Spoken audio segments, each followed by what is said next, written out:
Welcome to Las Vegas. The time here is approximately 25 minutes after 4.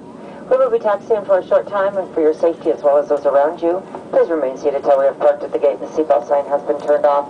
When you are leaving us this afternoon, to make sure that you've collected all of your personal belongings, and when you are opening up overhead bins, do use caution as the items sometimes shift during the flight.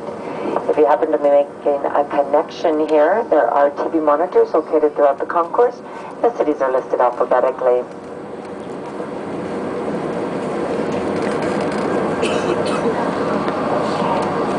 And just as a reminder, when you get ready to leave Las Vegas, especially if you are leaving on a Sunday or a Monday, the security lines can be rather long. They recommend that you do get out to the airport at least 2 hours prior to your flight. On behalf of your San Francisco-based cockpit crew and your Las Vegas-based cabin crew, we'd like to thank you for flying with us today. If your plans call for air travel, we'll hope that you'll think of us here at Ted, United, and Star Alliance.